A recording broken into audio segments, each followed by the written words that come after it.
سورۃ الاعراف کی آیت نمبر 54 سورۃ الاعراف کا 7واں رکوع اور 8ویں پارے کا 14واں رکوع۔ اللہ رب العالمین نے ارشاد فرمایا، ان ربکم اللہ الذی خلق السماوات والارض فی 6 ایام، بے شک تمہارا رب اللہ ہے جس نے آسمان و زمین 6 دن میں بنائے۔ آسمان و زمین 6 دن میں بنائے ان تمام چیزوں کے ساتھ جو آسمانوں میں ہیں، جو زمین میں ہیں، جو ان کے درمیان ہیں۔ جیسا کہ دوسرے مقام پر اللہ تعالیٰ نے ارشاد فرمایا، وَلَقَدْ خَلَقْنَا السَّمَاوَاتِ وَالْأَرْضَ وَمَا بَيْنَهُمَا فِي 6 ایام، اور ضرور بے شک ہم نے آسمانوں کو اور زمین کو اور جو کچھ ان کے درمیان ہے ان سب کو فی 6 ایام 6 دن میں پیدا فرمایا۔ جس طرح آسمان 7 ہیں، زمینیں بھی 7 ہیں، لیکن آسمان کے لیے سماوات جمع کا صیغہ ہے اور زمین کے لیے الارض فرمایا۔ اس کی حکمت یہ ہے کہ آسمان جو 7 ہیں، یہ ایک آسمان اور دوسرے آسمان کے درمیان فاصلہ ہے، اور اس فاصلے کو اس طرح بیان کیا گیا احادیث طیبہ میں کہ زمین سے پہلے آسمان تک فاصلہ اتنا ہے کہ اگر کوئی گھوڑا 500 برس تک دوڑتا رہے تو جو وہ فاصلہ طے کرے گا اس سے بھی زیادہ فاصلہ زمین اور آسمان کے درمیان ہے۔ پھر جو پہلے آسمان کی اور ہر آسمان کی موٹائی ہے وہ بھی 500 برس کی مسافت سے زائد ہے، اور ہر آسمان کے درمیان جو فاصلہ ہے وہ 500 برس کی مسافت سے زیادہ ہے۔ اس طرح یہ ہزاروں سال کی مسافت پر پھیلے ہوئے آسمان ہیں۔ لیکن زمین کا تعلق اس طرح ہے کہ زمین 7 ہیں لیکن ایک کے اوپر دوسری زمین ہے۔ اس کی مثال حضرت مفتی احمد یار خان نعیمی علیہ رحمہ اس طرح بیان فرماتے ہیں، جیسے مثال کے طور پر پیاز ہے، تو پیاز آپ دیکھیں وہ گول ہوتی ہے، اگر پیاز کو آپ کھولیں تو ایک پرت کے اوپر دوسری پرت ہوتی ہے، تو اس طرح 7 زمینیں ہیں اور ایک زمین کے اوپر دوسری زمین ہے۔ اللہ تعالیٰ نے 6 دن میں آسمان و زمین کو پیدا فرمایا۔ 6 دن سے کیا مراد ہے؟ کیونکہ جب آسمان و زمین کی پیدائش ہوئی اس وقت سورج ہی نہیں تھا، تو دن کا تعین تو سورج سے ہوتا ہے، سورج نکلتا ہے، ڈوب جاتا ہے، رات آتی ہے، تو 6 دن سے کیا مراد ہے؟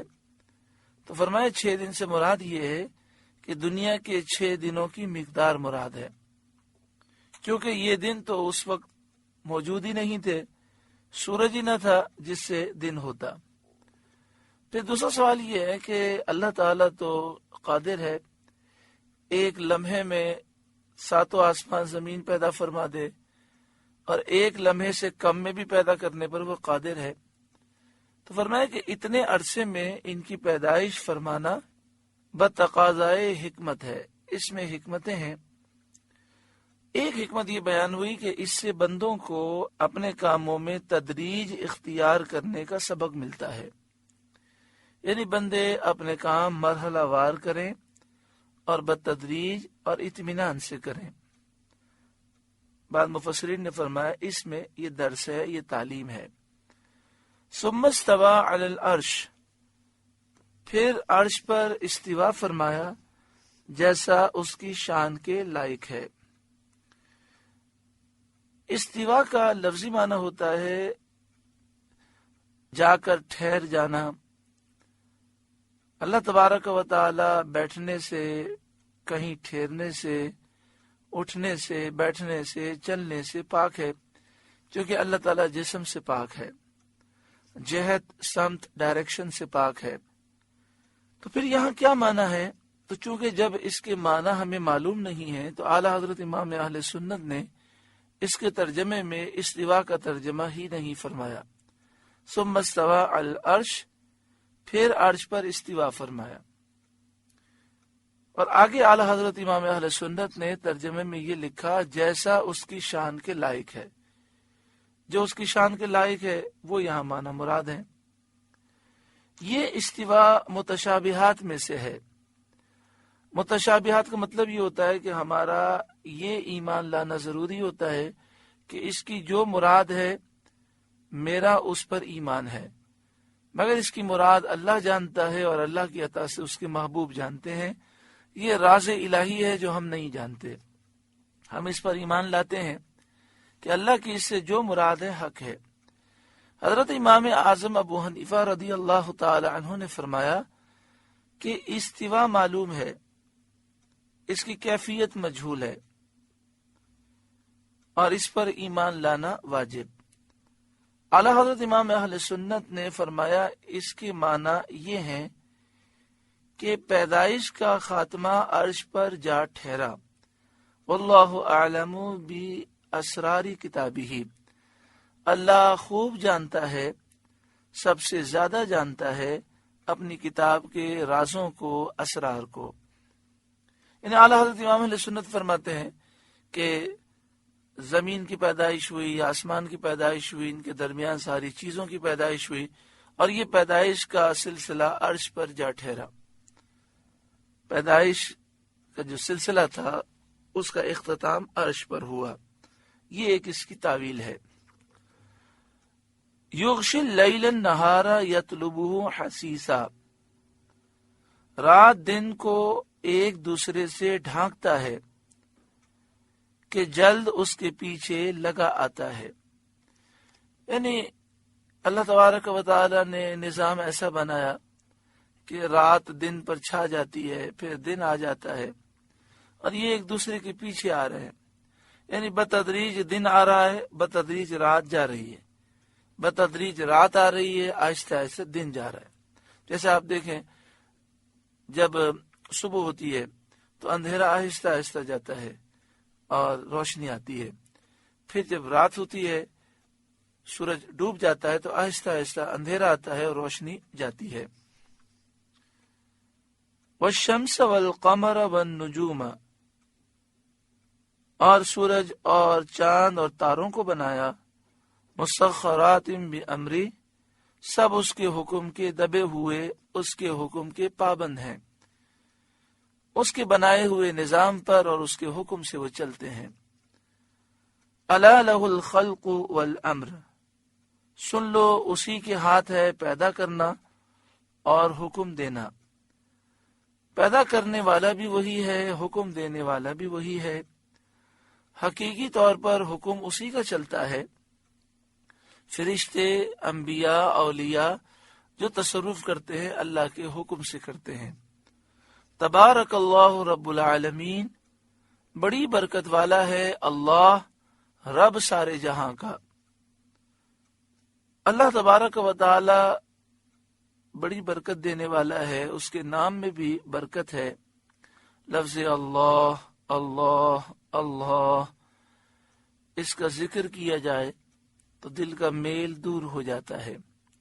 یہ پہلے بھی عرض کیا تھا کہ لفظ اللہ اور لا الہ الا اللہ یہ ایسے اذکار ہیں کہ جس میں ہونٹ ہلتے نہیں ہیں۔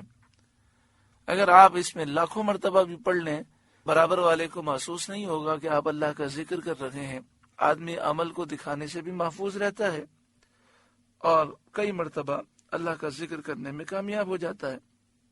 ہاں، اگر آواز سے کوئی سن لے تو سمجھ جائے، ورنہ ہونٹ اس میں ہلتے نہیں ہیں، پڑھنے والے کو ہی معلوم ہوتا ہے کہ میں اللہ کا ذکر کر رہا ہوں۔ تو زبان سے اللہ اللہ اللہ جب یہ کہیں تو یہ تصور کریں کہ لفظ اللہ کا نور میرے دل میں داخل ہو رہا ہے۔ اس لفظ میں ایسی برکت ہے کہ ساری بیماریاں بھی دور ہوتی ہیں اور دل کا زنگ بھی دور ہوتا ہے۔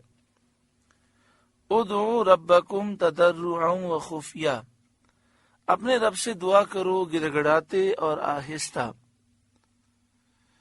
تضرعا عجزی انکساری کے ساتھ گڑ گڑا کر، اب تضرع کی تشریح ہم کیا کریں؟ صرف ایک مثال سمجھانے کے لیے ہے کہ جب ایک فقیر، ایک بھکاری بھیک مانگتا ہے تو وہ کتنا گر گڑاتا ہے کہ بسا اوقات ہم یہ کہنے پر مجبور ہوتے ہیں کہ کتنا یہ عاجزی کر رہا ہے اور کتنا گر گڑا رہا ہے۔ جب ایک انسان انسان سے مانگتا ہے تو کتنا گر گڑاتا ہے، تو سوچے کہ انسان رب سے مانگ رہا ہے، اسے کتنی عاجزی، انکساری اور خشوع و خضوع اور کتنا گر گڑانا ہونا چاہیے۔ اب وہ دعا مانگتے ہوئے ادھر ادھر دیکھے، بے توجہی سے مانگے، کیا یہ ایک بندے کو زیب دیتا ہے؟ وہ خفیہ اور آہستہ دعا مانگو۔ انہ لا یحب المعتدین، بے شک حد سے بڑھنے والے اسے پسند نہیں۔ دعا اللہ تعالیٰ سے خیر طلب کرنے کو کہتے ہیں۔ دعا کے معنی ہے، دعا کی تعریف ہے اللہ تعالیٰ سے خیر کا، بھلائی کا سوال کرنا، یہ دعا ہے اور یہ عبادت میں داخل ہے، کیونکہ دعا کرنے والا اپنے آپ کو عاجز، محتاج اور اپنے پروردگار کو حقیقی قادر اور حقیقی حاجت روا سمجھتا ہے۔ حدیث پاک میں آیا الدعاء مخ العبادہ، دعا عبادت کا مغز ہے، عبادت کی اصل ہے۔ تو جب ہم دعا کرتے ہیں تو ہمیں خوش ہونا چاہیے کہ اللہ تعالیٰ کتنا کریم ہے۔ دعا میں تو ہم اپنی حاجت پیش کر رہے ہوتے ہیں، اپنے بھلے کے لیے، اپنے مقصد کے لیے مانگ رہے ہوتے ہیں، لیکن رب العالمین کتنا کریم ہے کہ دعا کرنے پر بھی ہمیں عبادت کا ثواب لکھا جاتا ہے ہمارے لیے، اور دعا جو ہے وہ عبادت کا مغز ہے۔ تضرع سے عاجزی، انکساری اور خشوع و خضوع کا اظہار مراد ہے۔ دعا میں ادب یہ ہے کہ آہستہ دعا مانگی جائے۔ حضرت حسن رضی اللہ تعالیٰ عنہ کا قول ہے، آہستہ دعا کرنا اعلانیہ دعا کرنے سے 70 درجے زیادہ افضل ہے۔ اس میں علماء کے دو قول ہیں کہ عبادات میں اظہار کرنا افضل ہے کہ چھپانا افضل ہے۔ بعض علماء کہتے ہیں کہ چھپانا افضل ہے، کیونکہ وہ ریا سے بہت دور ہے۔ چھپا کر عبادت کی جائے تو ریاکاری کا امکان کم ہوتا ہے۔ بعض کہتے ہیں کہ اظہار کرنا افضل ہے، تاکہ اس سے دوسروں کو رغبت ہو اور عبادت کا ان میں شوق پیدا ہو، اور وہ آپ کو دیکھ کر عبادت کریں گے۔ جب تک وہ کرتے رہیں گے آپ کو ثواب ملتا رہے گا۔ حضرت امام ترمذی علیہ رحمہ نے فرمایا، اگر آدمی اپنے نفس پر ریاکاری، دکھلاوے کا اندیشہ رکھتا ہو تو اس کے لیے چھپا کر عبادت کرنا افضل ہے، اور اگر دل صاف ہو اور ریاکاری کا اندیشہ نہ ہو تو عبادت کا اظہار کرنا افضل ہے۔ بعض علماء یہ فرماتے ہیں کہ جو عبادتیں فرض ہیں اس میں ظاہر کرنا افضل ہے، جیسے فرض نماز مسجد ہی میں بہتر ہے مردوں کے لیے، اور زکوٰۃ کو ظاہر کر کے دینا ہی افضل ہے۔ اور فرماتے ہیں نفل عبادات، چاہے وہ نماز ہو چاہے وہ صدقہ ہو، اس میں چھپا کر کرنا افضل ہے۔ تو اب دعا کے بارے میں بھی یہی ہے کہ اگر ریاکاری کا اندیشہ ہو تو دعا چھپ کر کرنی چاہیے، اور ریاکاری کا اندیشہ نہ ہو، دوسروں کو ترغیب دینا مقصود ہو، یا یہ مقصود ہو کہ سب مل کر آمین کہیں گے تو کسی کی آمین کے صدقے میں ہماری بھی دعا قبول ہو جائے گی، تو پھر سب کے سامنے دعا کرنے میں کوئی حرج نہیں ہے۔ دعا میں حد سے بڑھنا کئی طرح ہوتا ہے، یعنی یہ جو فرمایا کہ حد سے بڑھنے والوں کو اللہ تعالیٰ پسند نہیں فرماتا، تو فرمایا دعا میں حد سے بڑھنا کئی طرح سے ہوتا ہے۔ ان میں سے ایک یہ بھی ہے کہ بہت زیادہ بلند آواز سے چیخ چیخ کر دعا کرے، تو یہ انداز جو ہے مناسب نہیں ہے۔ یہاں پر یہ ضرور یاد رکھیں کہ بعض ہمارے بھائی جو ہیں دعا کرتے ہوئے آداب سے غفلت ہو جاتی ہے، اللہ تعالیٰ ہمیں بھی معاف فرمائے، ان کی بھی اصلاح فرمائے۔ لیکن دعا میں انداز عاجزی کا ہونا چاہیے، مثلا اے اللہ مجھے بخش دے، یہ انداز ہے۔ اے اللہ مجھے بخش دے، یہ انداز نہیں ہونا چاہیے، کیونکہ ہم اللہ تعالیٰ کی بارگاہ میں مانگ رہے ہیں، وہ خالق ہے، ہم بندے ہیں، تو انداز بھی بندوں والا ہونا چاہیے، آرڈر والا انداز نہیں ہونا چاہیے۔ لیکن بعض لوگ جب اجتماعی دعا کراتے ہیں تو بہت زیادہ چلاتے ہیں اور انداز عجیب و غریب ہوتا ہے، اس سے اعلیٰ حضرت امام اہل سنت نے منع فرمایا۔ وَلَا تُفْسِدُوا فِي الْأَرْضِ بَعْدَ إِصْلَاحِهَا، اور زمین میں فساد نہ پھیلاؤ اس کے سنورنے کے بعد، یعنی کفر کر کے، گناہ کر کے، ظلم کر کے زمین میں فساد نہ پھیلاؤ۔ بعد اصلاحها، اس کی اصلاح کے بعد، جب انبیاء تشریف لا چکے، حق کی دعوت وہ فرما چکے، احکام بیان کر چکے، انصاف قائم فرما چکے، اب اس کے بعد تم کفر، گناہ اور ظلم کو مت عام کرو۔ وَادْعُوهُ خَوْفًا وَطَمَعًا، اور اس سے دعا کرو ڈرتے ہوئے اور امید کرتے ہوئے، یعنی جب اس سے دعا کرو تو تمہارے دل میں اللہ کا خوف بھی ہو اور اللہ کی رحمت کی امید بھی ہو۔ ان رحمت اللہ قریب من المحسنین، بے شک اللہ کی رحمت نیکوں سے قریب ہے۔ وَهُوَ الَّذِي يُرْسِلُ الرِّيَاحَ بُشْرًا بَيْنَ يَدَيْ رَحْمَتِهِ، اور وہی ہے کہ ہوائیں بھیجتا ہے اس کی رحمت کے آگے مژدہ سناتی۔ یہاں رحمت سے مراد بارش ہے، تو بارش کے آنے سے پہلے اللہ تعالی ہوائیں بھیجتا ہے جو بارش کی خوشخبری سناتی ہیں۔ جو ماہرین ہوتے ہیں وہ ہوا کو دیکھ کر ہی سمجھ جاتے ہیں کہ اتنی دیر کے بعد بارش ہوگی، اور محکمہ موسمیات اسی ہوا کے ذریعے اندازہ لگاتے ہیں اور کہتے ہیں کہ فلاں فلاں مقام پر بارش کا امکان ہے۔ حتی اذا اقلت سحابا ثقالا، یہاں تک کہ جب اٹھا لائیں بھاری بادل، جب وہ ہوائیں بھاری بادل اٹھا کر لاتی ہیں، سقناہ لبلد میت، ہم نے اسے کسی مردہ شہر کی طرف چلایا، جہاں بارش نہ ہوئی تھی، سبزہ نہ جمع تھا، ویران شہر تھا۔ فَأَنزَلْنَا بِهِ الْمَاءَ، پھر اس سے پانی اتارا، فَأَخْرَجْنَا بِهِ مِنْ كُلِّ الثَّمَرَاتِ، پھر اس سے طرح طرح کے پھل نکالے۔ كَذَلِكَ نُخْرِجُ الْمَوْتَى، اسی طرح ہم مردوں کو نکالیں گے، اسی طرح ہم مردوں کو زندہ کریں گے۔ لَعَلَّكُمْ تَذَكَّرُونَ، کہیں تم نصیحت مانو۔ یہ باتیں اس لیے بیان کی جا رہی ہیں، اس کی حکمت یہ ہے کہ تم نصیحت مانو۔ یعنی جس طرح مردہ زمین کو ویرانی کے بعد زندگی اللہ عطا فرماتا ہے اور اس مردہ زمین کو سرسبز اور شاداب فرماتا ہے اور اس میں کھیتی، درخت، پھل پھول پیدا کرتا ہے، ایسے ہی مردوں کو قبروں سے زندہ کر کے اٹھائے گا، کیونکہ جو خشک لکڑی سے تر و تازہ پھل پیدا کرنے پر قادر ہے، اسے مردوں کا زندہ کرنا کیا بعید ہے۔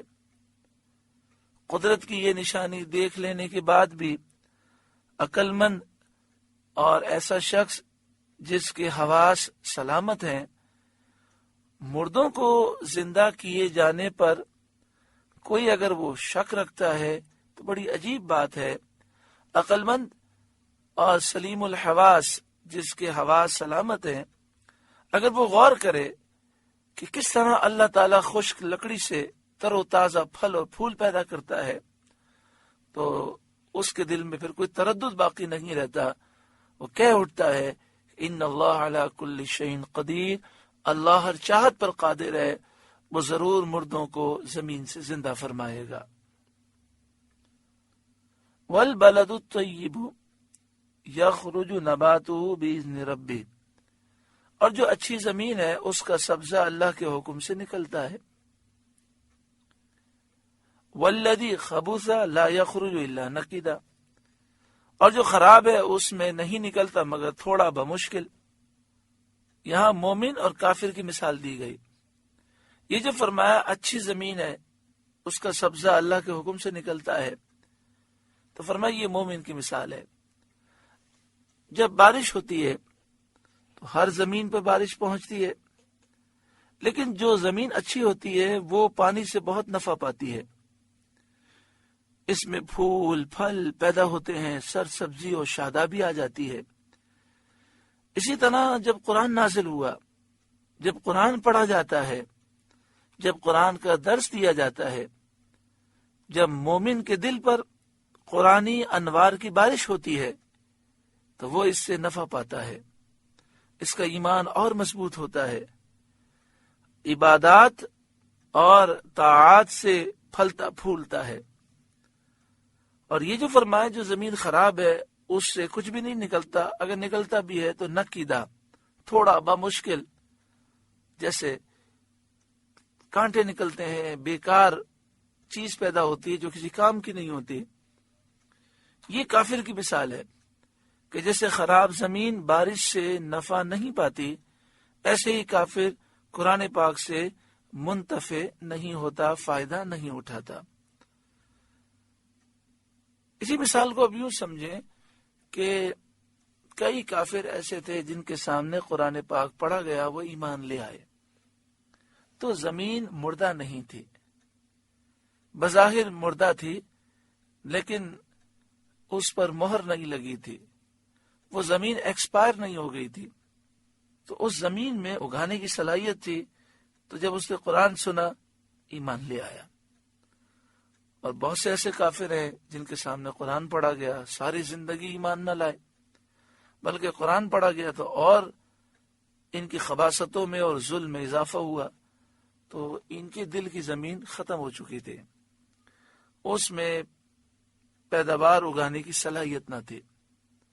اللہ تعالی ہمارے دل کی زمین کو نرم فرمائے اور ہمیں نور اور انوار اپنے دل میں لینے کی توفیق عطا فرمائے۔ کذالک نصرف الآیات لقوم یشکرون، ہم یوں ہی طرح طرح سے آیتیں بیان کرتے ہیں ان کے لیے جو احسان مانے، جو توحید اور ایمان پر حجت اور برہان ہیں، وہ آیتیں ہم پیش کرتے ہیں کہ جن آیتوں میں توحید کا ذکر ہے، ایمان کا ذکر ہے، یہ ایمان پر توحید پر دلائل ہیں، لقومی یشکرون، اس قوم کے لیے جو شکر کرتی ہے، احسان مانتی ہے کہ اللہ تعالیٰ نے اتنا احسان فرمایا ہے، ہمیں اس کی فرمانبرداری کرنی چاہیے۔ اللہ تعالیٰ ہمیں عمل کی توفیق عطا فرمائے۔ سورۃ الاعراف کا 7واں رکوع مکمل ہوا۔ اللہ تعالیٰ اس رکوع کے نور سے ہمارے قلوب کو روشن و منور فرمائے۔ آپ سے گزارش ہے کہ قرآن کے اس پیغام کو آگے پہنچا کر ثواب جاریہ حاصل کریں۔